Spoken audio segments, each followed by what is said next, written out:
Champions trophy के इफ्तिताई match में पाकिस्तान की शिकस्त पर गुफ्तगू करने के लिए हमारे साथ लाहौर से वीडियो लिंक पर मौजूद है टेस्ट ओपनर अहमद शहजाद। खुशामदीद कहते हैं आपको। अहमद, आपको शो में गुज़िश्ता रोज़ से हम देख रहे हैं कि मुसलसल जियो न्यूज़ की स्क्रीन पर तो आप हैं। पाकिस्तान आपने टीम की शिकस्त पर भरपूर तज़िया भी पेश किया। मेरा सवाल आपसे सिर्फ इतना है कि जितना गुस्सा और गम हम शिकस्त पर निकाल देते हैं, इसका कोई हल है? इसका हल क्या होना चाहिए? हल तो पिछले जब से हम पिछले वर्ल्ड कप से बैठे हुए हैं, हल ही बता रहे हैं आपको। सबसे पहले आपने राइट लोगों को जॉब पे लेके आना है। आपने खाना पूरियां नहीं करनी है।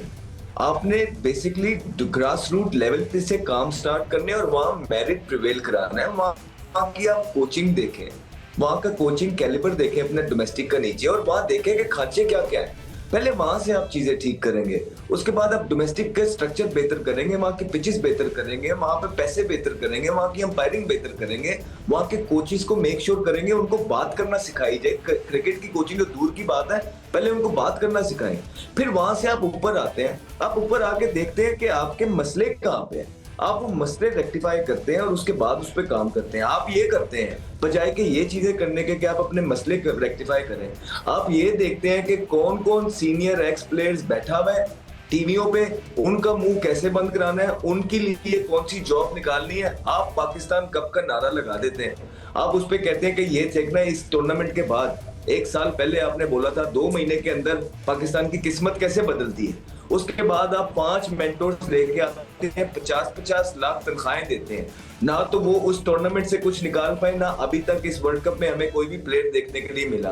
उसके बाद वही टूर्नामेंट के वो जो प्लेयर 5-5 लाख 50-50 लाख पे आप रखते हैं, वो आगे से अपने लाइक माइंडेड अपने यारों दोस्तों की एक टीम बना लेते हैं। 8 ग्रुप के मेंबर जो है ना वो रख लेते हैं उनके अंदर एक एक टीम में, और उसके बाद वही जो उनके सरबराह होते हैं वो कभी अमेरिका चैरिटी के लिए जा रहे होते हैं, कभी कोई लीग खेलने जा रहा होता है, कभी कोई कहां बैठा होता है। और इस वर्ल्ड कप के अंदर भी आप देखें कि मेंटोर्स, कितने मेंटोर्स हैं, उनको आप 3 से 4 जो है टीवियों पे बैठे होंगे, डैमेज कंट्रोल करने की कोशिश कर रहे होंगे। जाहिर बात है जब आप पीसीबी से तनख्वाह ले रहे हैं और 50-50 लाख माहाना ले रहे हैं, फिर आप ये भी जिद करते हैं कि जो टीम जीते उसके मेंटोर को भी 1 करोड़ रुपया मिलना चाहिए, और फिर आप टीवियों में बैठ के डैमेज कंट्रोल करते हैं। आज जब वो लोग पानी पी रहे होंगे, चाय पी रहे होंगे पीसीबी की, तो उन्हें पीसीबी में कोई गलती नजर नहीं आ रही होगी। तो जब तक आप ये सिस्टम दूर नहीं करेंगे, लोगों के मुंह बंद करवाने की बजाय राइट डायरेक्शन में काम करना स्टार्ट नहीं करेंगे जो वाकई रिक्वायरमेंट है, ये रिजल्ट आपकी जान छोड़ेंगे नहीं। और ये याद रखिएगा, ये रिजल्ट 2 मैचों से नहीं बदलते आया भाई। 1 या 2 मैचेस हार या जीत से आपकी टीम अच्छी या बुरी नहीं हो जाती। इट्स द ओवरऑल, और ओवरऑल जो आपकी रैंकिंग्स हैं वो चीख चीख के बोल रही हैं कि आपका पूरे का पूरा निजाम गलत हो गया, आपकी क्रिकेट उठने का नाम ले नहीं रही है। ये वो वजूहात है कि जब तक आप मेरिट प्रिवेल नहीं करेंगे, राइट लोग जो राइट जॉब के लिए वो नहीं लाएंगे, और अपने जानशीन जो आप हर इंसान अपना साथ लेके आता है पीछे से, जब तक आप वो आपके जो कान में खुसफुसे करते हैं लोगों के सामने, लोगों के लिए एक परसेप्शन जो डेवलप कर दी जाती है, जब तक इन लोगों से बाहर नहीं निकलेंगे पाकिस्तान क्रिकेट का यही हाल होता रहेगा। अच्छा, हाल तो इस वक्त मेहमद ख़राब है। चंद घंटे भी नहीं गुजरे थे जो न्यूजीलैंड के ख़िलाफ़ 60 रन से हमको शिकस्त हुई है, उसकी रिकवरी के हवाले से। और जब हम उड़ान ले रहे थे दुबई की, अब तो खैर टीम दुबई पहुंच भी चुकी है, तो हम एक अहम खिलाड़ी से महरूम हो गए। फ़खर जमान साहब अब हमारे साथ नहीं हैं और उनकी जगह हमने इमामुल हक को ले लिया। तो मुझे ये बताइए कि क्रिकेट बोर्ड चल कैसे रहा है? ये फ़खर जमान थे, आपने इनको 3 टूर में साइडलाइन लगाया हुआ था, फिर इनकी फ़िटनेस के ऊपर बात हुई, वो अब आके अनफिट हो गए, इसका मतलब कि आपने उनको सही बाहर किया हुआ था। अब आप इमामुल हक साहब को लेकर आए हैं। पहले आपने कहा कि जी डिसिप्लिन के मामला था इनका, ये साइड मैच में कैप्टन थे वेस्ट इंडीज़ के ख़िलाफ़, तीसरे दिन ये ग्राउंड पर ही नहीं थे। फिर इनकी फ़िटनेस के ऊपर आपको जो है वो कंसर्न था। अब आपने इनको शाहीन के मैच में 90+ करने पर जो है वो टीम में डाल लिया है। पहले ही हम सवाल कर रहे थे कि तैयब ताहिर, कामरान गुलाम और उसके साथ सऊद शकील एक जैसे खेलने वाले प्लेयर हैं। अभी हम इस बात को रो रहे हैं कि हमने जो है वो 161 डॉट गेंदें खेली हैं और 82 डॉट गेंदें खेली हैं। बाबर आजम साहब और फ़खर जमान साहब ने जो हमारी नाकामी का असल महरिक बने।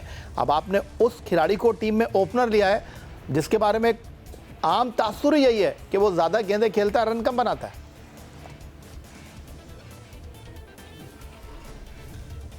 यही इनका विजन है के लोग इन्होंने ला के रखे के अंदर। ये जो लोग बैठे हैं असद शफीक है, अजहर अली है, इतनी इतनी क्रिकेट खेली है यार। उसके बाद आप स्टैंड नहीं ले पा रहे हैं चीजों के लिए, आप यस मैन बने हुए, आपकी कोई से नहीं है, और आप तखिब करके भेज रहे हैं हर आए दिन कोई तब्दीली है। देखिए पैसे क्या है भाई जिंदगी में, इंटरनेशनल प्लेयर और इनके पास भी होंगे, लेकिन इंसान को कोई कोई गैरत शो करनी चाहिए, कोई स्टैंड ऐसी चीजों के ऊपर। जो सिलेक्शन इन्होंने की है इसमें कोई स्टैंड नहीं था। उसके बाद एक आपने ओपनर नहीं डाला, एक ओपनर से आप गए और बाबर आजम को आपने ऊपर ओपनर बना दिया। उसके बाद फखर को आपने इंजर्ड ही था तो भाई क्यों डाल लिया उसको अगर पहले से ही वो इंजर्ड था। फिर आपने इमामुल हक को इसलिए नहीं रखा कि आपने उसको डिसिप्लिनरी बेसिस पे बायर किया। जब आप डिसिप्लिनरी बेसिस पे किसी को बाहर करते हैं, आप कहते हैं कि टीम की खबरें बाहर निकालता है या इसकी वजह से लड़ाइयां हुई टीम के अंदर, ये सारी या स्लो खेल, तो आप उसको फिर कुछ भी हो जाए आप अपने एक स्टांस पे ना आप हार जाते हैं, लेकिन एक अहमद यहाँ पर मैं आपको रोकना चाहूँगा। ये आपने जो लिया है इमामुल हक साहब को, 72 एक रोज़ा मैचों का इनका तजुर्बा है और 82.55 इनके रन बनाने की जो है वो स्ट्राइक रेट है, और वनडे क्रिकेट में इन्होंने कई 100 भी कर रखे हैं। लेकिन सवाल ये है कि जो न्यूजीलैंड के ख़िलाफ़ हम हारे हैं उसका जो बुनियादी वजह है कि हमने 10 ओवर में जिस तरह बैटिंग की है, हमारे 10 ओवर में 22 रन थे, हमारे 2 आउट थे। तो हमें अब इंडिया के ख़िलाफ़ मैच में जो है पहले 10 ओवर में ज़्यादा से ज़्यादा रन्स करने की ज़रूरत है। एक तरफ बाबर हैं और दूसरी तरफ अब इमामुल हक आ जाएंगे, तो रन कौन बनाएगा? जी वही बोल रहा हूँ कि आप फिर हार जाते हैं, लेकिन आप डिसिप्लिनरी बेसिस पे करते हैं ना और एक ओपनर के साथ जाना पसंद करते हैं, तो फिर आप कुछ भी करते हैं। यहाँ पे तो इन्होंने जो डिसीजन पहले लिए वो खुद ही बैकफायर की और खुद ही अपने डिसीजन की मनफी की, और दोबारा से इमामुल हक को वो लेके आ रहे हैं। इमाम की जो रिसेंट फॉर्म है वो अच्छी है, इसमें कोई दो राय नहीं है, लेकिन आप फिर उसको शुरू में क्यों नहीं लेके गए? पहले ही लेके चले जाना चाहिए था। अब आपके हालात इस तरह के हैं, टीम कॉम्बिनेशन की ये बात करते हैं ना बड़े जोरों शोरों से, बड़े आइंस्टाइन है ये, वो कहते हैं कि हमें सब कुछ पता है। तो फखर जमान बाहर हो गया, एक अटैकिंग प्लेयर बाहर हो गया, ऑलरेडी बाबर आजम जो है 80 बॉलों पे 50 कर रहा है और पूरा मैच उसने जो है ना नीचे लगा दिया आपका न्यूजीलैंड वाला। अब उसके साथ आप एक और इस तरह का प्लेयर जो कन्वेंशनल प्लेयर है, जिसकी ऑलरेडी हम बात कर रहे हैं कि पाकिस्तान की टीम में सारे कन्वेंशनल प्लेयर हैं, कोई मैच बदलने वाला प्लेयर नहीं है। इसी वजह से फखर जमान की जो हाइप दुनिया के अंदर या पाकिस्तान के अंदर बढ़ी हुई है कि वो एक इनसे डिफरेंट खेलता है, बेशक कंसिस्टेंट नहीं है, बेशक फिट नहीं है, लेकिन इनसे थोड़ा डिफरेंट खेलता है, जिसकी वजह से लोग सारे उसको पसंद करते हैं। लेकिन अब आप इमामुल हक को दोबारा से लेके आ रहे हैं, तो ये दोनों प्लेयर एक ही तरह खेलने वाले हो जाएंगे, बाबर इमाम। फिर उसके बाद आप तीसरे नंबर पे देखेंगे सऊद शकील, वो भी इसी तरह खेलता है। फिर चौथे नंबर पे रिजवान, वो भी इसी तरह खेलता है। फिर आगा ने आगे थोड़ा वो इंटेंस हो गया, तो आपकी वन डायमेंशनल बैटिंग लाइनअप होती जा रही है।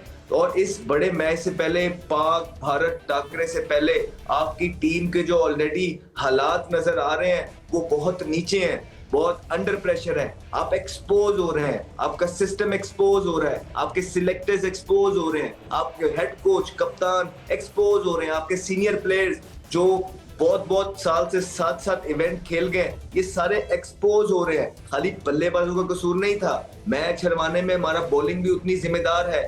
मसला ये था कि जब आपने 3 आउट कर लिए थे, उसके बाद आपको एक अटैकिंग ऑप्शन चाहिए था, एक प्रॉपर स्पिनर चाहिए था। अगर उसामा मीर आपके पास होता तो वहां पे यंग या लेथम में से एक भी आउट होता, ना वो सेंचुरियां करते, ना 321 बनता। लेकिन आपने वहां पार्ट टाइम के बॉलर्स करवाते रहे, जिसकी वजह से आखिरी 10 ओवरों के अंदर इतना रिवर्स हो रहा था। फिर भी आपके मेन बॉलर्स जो है उनकी इतनी पटाई लगती है कि वो 100+ रन खा रहे हैं। तो मेरा मतलब है आप किस चीज को डिफेंड करने बैठेंगे यार भाई? हम ये जरूर कर सकते हैं, पसंद ना पसंद जिसकी जिसके साथ है वो उसको जो है ना बचाने की या रगड़ने की नहीं, ओवरऑल सारी चीजें खराब हैं। आपके वो प्लेयर्स जो 7-8 इवेंट खेल गए में उनकी क्रिकेट डिक्लाइन की तरफ थी। कुछ डिसीजंस आपके पास उन तक पड़े हुए थे पिछले वर्ल्ड कप के बाद, आकिब जावेद साहब ने वो नहीं लिए। हमने उनको पहले भी बोला था कि ये डिसीजन लेने वाले हैं, ये प्लेयर्स पहले भी यही करते हैं, लेकिन उन्होंने एक नहीं सुनी। पाकिस्तान के टेस्ट ओपनर अहमद शहजाद हमारे साथ मौजूद हैं, बड़े दिलगीर अंदाज में गुफ्तगू कर रहे हैं और खास से नाला दिखाई दे रहे हैं।